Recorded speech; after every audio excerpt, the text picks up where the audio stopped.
গল্পের নাম ভূতটা ছিল স্কুলেতে। মানস সরকার। একটা ছিল ভূত। ভূতটা খুবই অদ্ভুত। সে বাচ্চাদের খুব ভালোবাসত। স্কুলের মস্ত বড় কদম গাছটার মাথায় ঠায় বসে থাকত। বাচ্চারা খেলাধুলা করত, পড়াশোনা করত, দুষ্টুমিও করত। সে বসে বসে দেখত। তার খুব ভালো লাগতো। ম্যাডাম বা স্যারেরা যদি কোনো ছাত্র বা ছাত্রীকে কখনো বকতো বা মারত, সে মনে মনে খুবই কষ্ট পেত। বলতো, আহা আহা, কি মুশকিল, মারছো কেন? ওরা তো ছেলে মানুষ, ওরা দুষ্টুমি করবে না তো কারা করবে? সে তো সশরীরে কারুর কাছে যেতেও পারে না, তাই কেউ তার কথা শুনতেও পেত না। ভূতটা গাছের ডালে বসেই মনে মনে গজ গজ করত। বাচ্চাদের ওভাবে মারতে নেই, বাচ্চাদের বোঝাতে হয়। বাচ্চাদের ভালোভাবে বোঝালে বাচ্চারা ঠিক ভালো হয়ে যায়, মোটেই দুষ্টুমি করে না। ভূতটা ছিল খুব ভালো। সারাক্ষণ কদম গাছের মাথায় বসে থাকতো, কখনো নামতো না। যদি বাচ্চারা ডেকে ভয় পায়, খালি এডাল ওডাল করত, কারণ সে সব সময় সব ক্লাসে নজর রাখত। কখন কোন ক্লাসে কোন বাচ্চারা হাসছে, কেন হাসছে, তাই দেখে সে মনে মনে খুব মজা পেত আর আপন মনে হাসত। এতদিন এত বড় স্কুলের ম্যাডাম, স্যার, এমনকি কোনো ছাত্রছাত্রী তাকে কোনো দিন কেউ দেখেনি। সে কোনো দিন কাউকে কখনো দেখাও দেয়নি। আর দেখা দেবেই বা কী করে? পাছে যদি তাকে দেখে কেউ ভয় পায়, ভ্যাবাচাকা খেয়ে চোখ উল্টে ফেলে। তাই সে সব সময় একা একা গাছের ডালেই বসে থাকত, বসে বসে বাচ্চাদের মজা দেখত। কিন্তু কখনো কোনো বাচ্চা খেলা করতে করতে বা দৌড়তে দৌড়তে পড়ে গেলে তখন সে গাছের ডালে চুপ করে বসে থাকতো না। ফুস করে নেমে কোনো ম্যাডাম বা স্যারের রূপ ধরে বাচ্চাটাকে তুলে দিত, ধুলো ঝেড়েও দিত, আদর করেও দিত, মোটেই কাঁদতে দিত না। বাচ্চারা স্বাভাবিক হয়ে গেলে আবার ভ্যানিশ হয়ে ফুস করে গাছের ডালে উঠে পড়ত। কারুর বই, খাতা, পেন, পেন্সিল হারিয়ে গেলে সে ঠিক খুঁজে বার করে দিত। কেউ কখনো টেরও পেত না। একদিন কি হলো, ওই স্কুলের একটা ছেলে ক্লাস 7-এ পড়ে, নাম পিন্টু, ডানপিটে। এই গাছে, পাঁচিলে, ছাদে তাড়াতাড়ি ওঠায় ওর জুড়ি কেউ ছিল না। তার জন্য স্যারেদের কাছে বকাও খেত খুব। যেদিনের গল্প বলছি সেদিন ছিল 22শে শ্রাবণ। সকালে একজোট ভালো বৃষ্টি হয়ে গেছে। অনেক নিচু জায়গায় জল জমেও গেছে। তবু পিন্টু কিন্তু অনেক সকাল সকাল স্কুলে এসে গেছে। স্কুলের কমন রুমে রবি ঠাকুরের ছবিটাকে কদম ফুলে সাজাবে বলে কদম গাছে চড়ে বসল। ও ফুল পাড়ার জন্য যত ওপরে উঠছে, ভূতটা তত পাতার আড়ালে নিজেকে লুকিয়ে রেখে ভয় পাচ্ছে।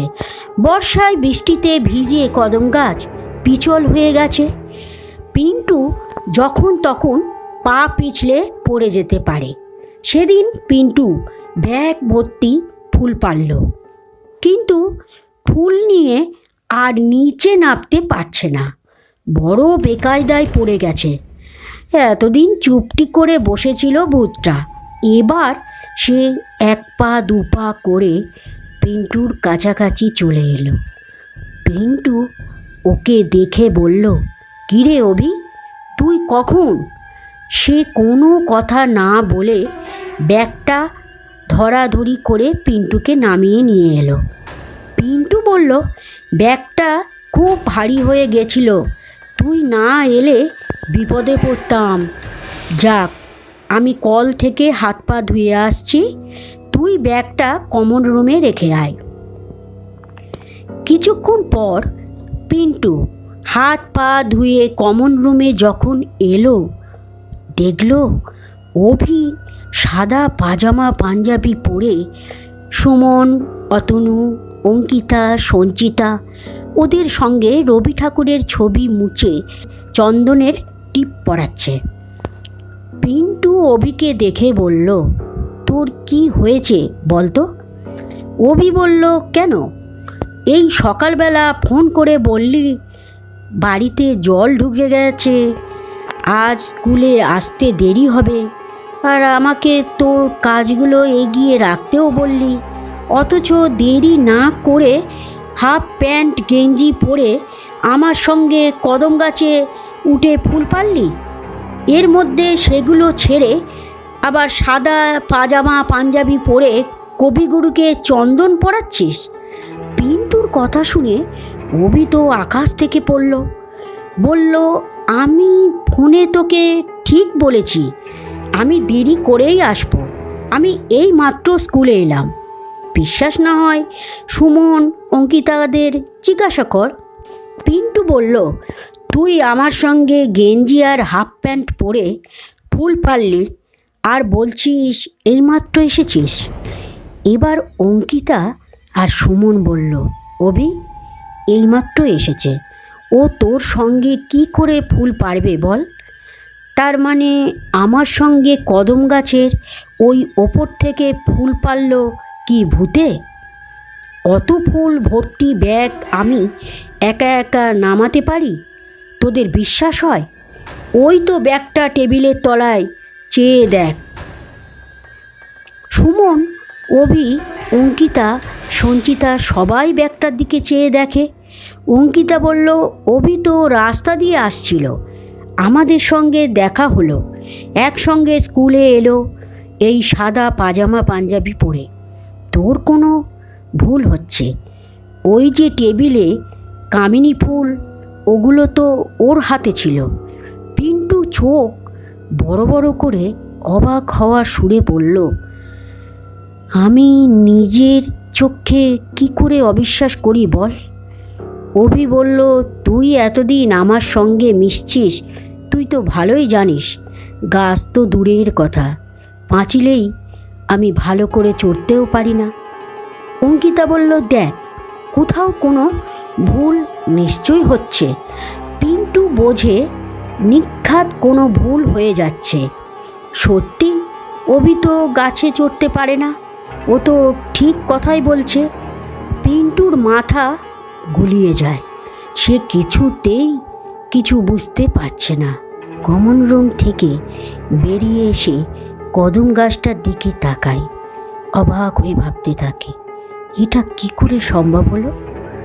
আর ওই হাফ প্যান্ট পরা গেঞ্জি গায়ে অভির মতো দেখতে ছেলেটা গেলই বা কোথায়?